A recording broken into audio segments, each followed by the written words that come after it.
సమన్వయంలో వ్యవహరించారు. గొడవ పెట్టుకోవాలి, గొడవ చేయాలి, గొడవ తీసుకురావాల్సిందనే ఉద్దేశంతోటే అక్కడ అక్కడ కార్యక్రమాలన్నీ జరిగినాయి.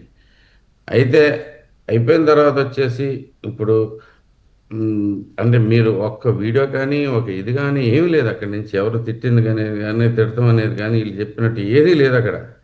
ఏమైందనేది నిజంగా అయితే గనుక, వాస్తవంగా అయితే గనుక ఎవరికీ తెలీదండి. సో, అలాంటి లేడీస్ రాగానే మాకు ఎవరైనా గానీ అమ్మాయిలున్నారు కారులో. ఇప్పుడు అంత భర్త ఉన్న అతను పనికిమాలినాడైనా గానీ, ఈ లే మనకి మీరు చంద్రబాబు గారి ఆదేశాలు చూస్తూనే ఉన్నారు. ఆయన యాక్షన్స్ చూస్తూనే ఉన్నారు. ఎవరైనా గానీ ఆడపడుచులుంటే వాల్యూ ఇవ్వాల్సిందే.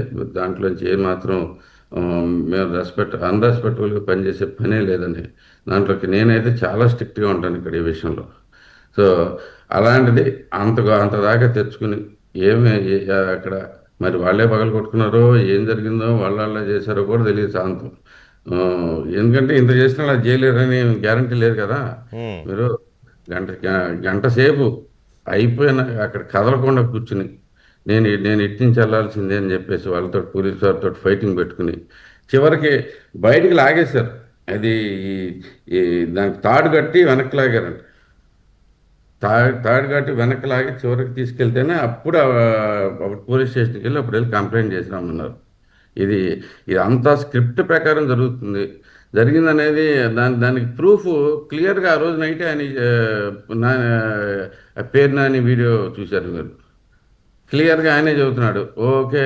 మనం వెళ్ళాలి, దీన్ని గొడవ చేయాలి, ఇప్పుడు బీసీ మహిళ అని చెప్పాలి. అసలు ఏం చెప్పాలో కూడా వీళ్ళే చెబుతున్నారు. దాని ప్రకారం ప్లాన్ ప్రకారం అంటే పర్ఫెక్ట్‌లీ ఎగ్జిక్యూటెడ్ ప్లాన్ అండి అది. హ్మ్.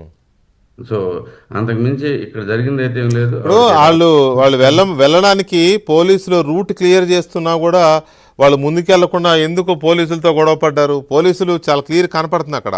అందరినీ అవునండి. పక్కకు తోసేసి దారి క్లియర్ చేస్తున్నారు వెహికల్ వెళ్ళడానికి. అయినా పక్కన సరే వెళ్ళమని భార్యాభర్తలు ఇద్దరు చెప్తున్నారు. వీళ్ళు కూడా పోలీసులతోనూ ఇచ్చేస్తున్నారు ప్లేసు. వాళ్ళు కూడా ప్లేస్ ఇచ్చారు. 2 సార్లు వెళ్ళి మూడోసారి అండి అది. ఒకసారి కాదు. మూడోసారి అంటే ఇక్కడ గొడవ అవ్వాల్సిందే. గొడవ అయితేనే మనకి పబ్లిసిటీ వచ్చుద్ది. గొడవ అయితేనే పబ్లిసిటీ వచ్చుద్ది అనే కాన్సెప్ట్ అసలు ఇది ఇది మామూలుగా డిఎన్ఏలో ఉండిపోయినట్టుంది. వైసీపీ డిఎన్ఏలోనే ఉందండి. గొడవ లేకపోతే ప్రోగ్రామ్ సక్సెస్ అయినట్టు కాదు కదా వాళ్ళకి. అదే కదా. అదే కదా అందుకనే అయితే ఇక్కడ జగన్మోహన్ రెడ్డి చేసే అలిగేషన్ కానీ లేకపోతే పేర్ని నాని గారు చేసే అలిగేషన్ కానీ ఏంటంటే లోకేష్ డైరెక్షన్లోనే మీరు చేయించారు అనేది కదా.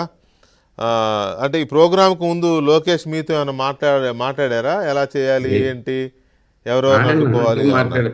ఆయన నాతో మాట్లాడిన తీరిగ్గా లేరండి. ఆయన ప్రస్తుతానికి ఇక్కడ ఏదో పెద్ద పెద్ద గొడవ జరుగుతుందని కూడా ఏమి లేదు, అక్కడ అనిపించలేదు కూడా. బేసిక్గా దాంట్లో ఏదో ఏదో వాళ్ళ పక్క చేసుకుంటున్నారు. పోలీసు వాళ్ళందరూ డైవర్షన్ ఇచ్చారు. వాళ్ళు మొత్తం తెలిపారండి. మీరు ఇక్కడ ఎవరు ఆగలేదు. వేరే వేరే దారులు ఉన్నాయి, వేరే దారులు దాన్ని అందరూ వెళ్ళిపోయారు. వీళ్ళకి దారి తెలియక కాదు, దాంట్లోంచి ఇది కాదు, ఇది కూడా కాదు. అక్కడ ఆపాల్సింది కూడా లేదు.